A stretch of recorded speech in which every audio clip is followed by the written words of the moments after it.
सांसों का हमारे जीवन में कितना महत्व है, इसका अंदाजा सिर्फ इस बात से लगाया जा सकता है कि हम अपने जीवन की शुरुआत से लेकर अंत तक जो भी पहला कार्य करते हैं वह कार्य है सांस लेना।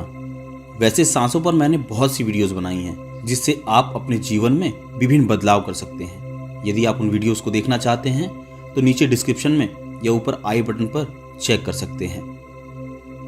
दोस्तों, जब तक आपकी सांसें चल रही हैं तब तक ही आप जीवित हैं और तभी तक आपका महत्व है। उसके बाद आपका अस्तित्व नहीं है।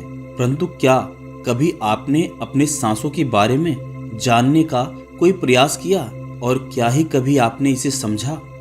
यदि आपका जवाब ना है तो आप उन 99% लोगों में से हैं जो इस धरती पर जानवरों और कीड़ों मकोड़ों की तरह जन्म लेते हैं और मृत्यु को प्राप्त हो जाते हैं।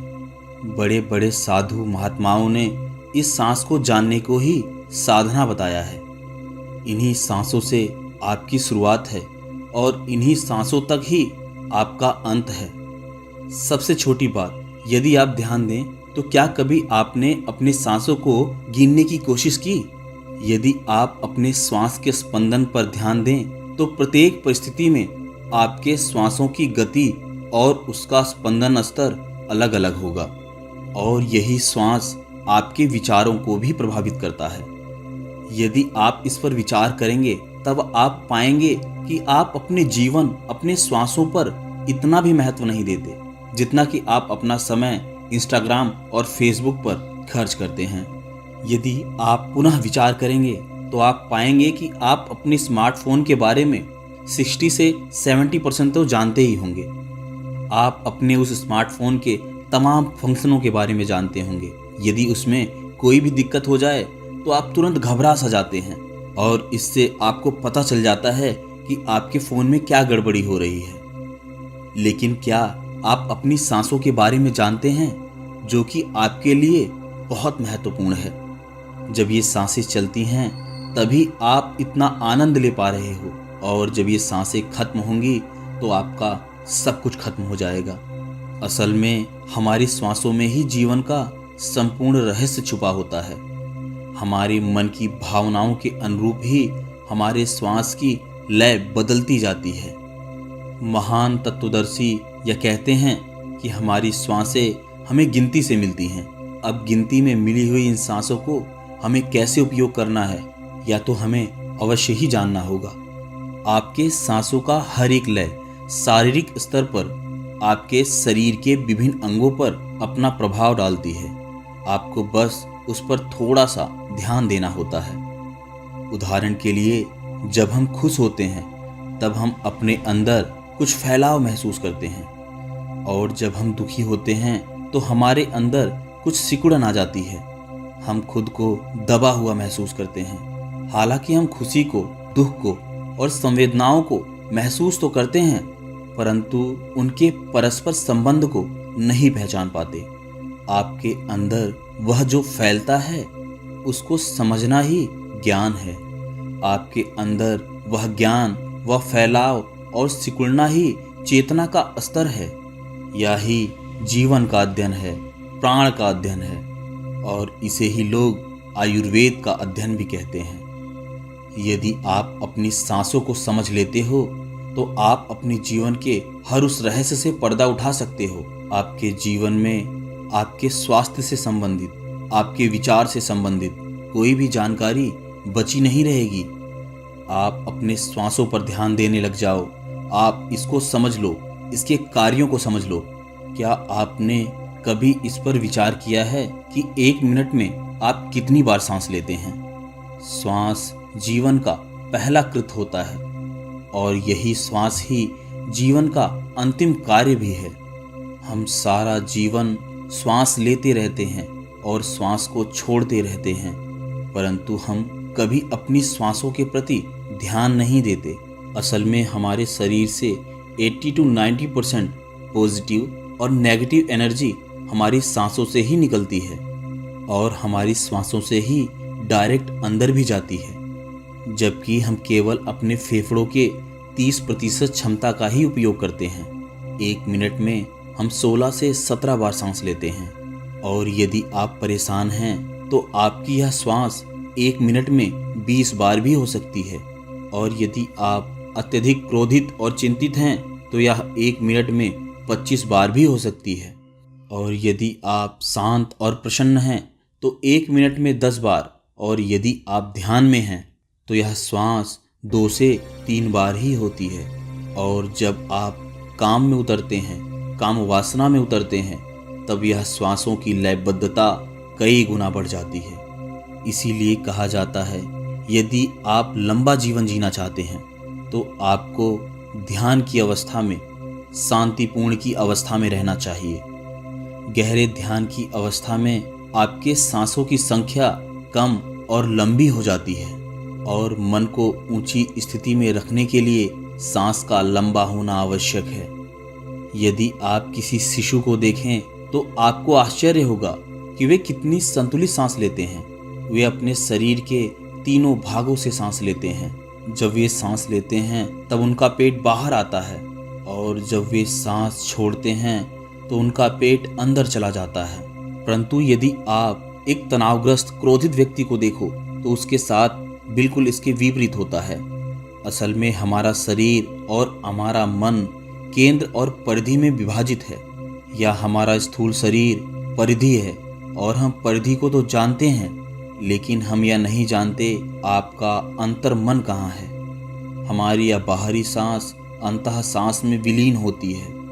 असल में सांस आपके और आपके शरीर के बीच सेतु का काम करती है। और यदि यह सेतु टूट जाए तो आपका जीवन वहीं का वहीं समाप्त हो जाता है।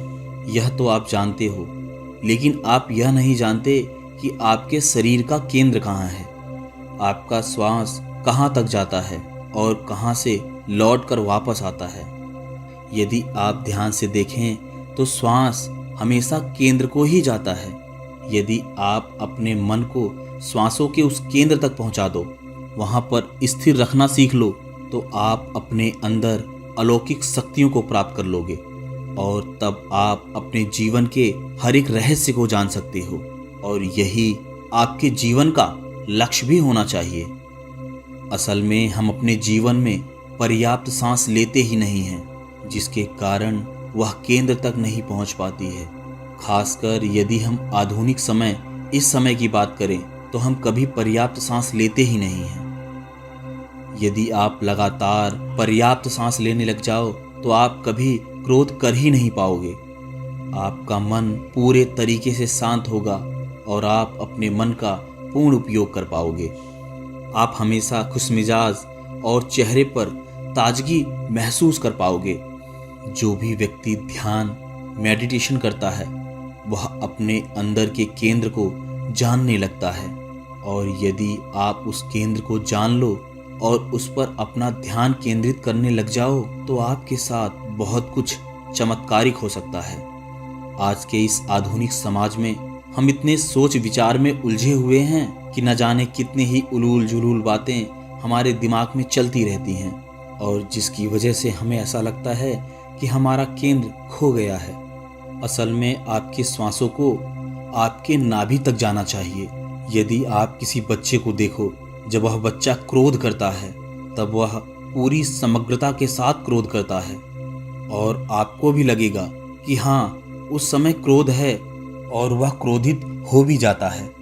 लेकिन उस समय जब आप उसको देखोगे तो उसका क्रोध कितना सुंदर लगता है, कितना मनमोहक लगता है।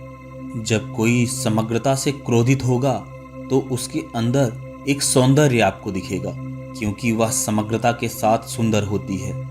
लेकिन जब तुम क्रोधित होते हो तब तुम क्रूप लगने लगते हो। लोगों को तुमसे डर लगने लगता है, क्योंकि टूटी हुई चीज हमेशा क्रोधित लगती है।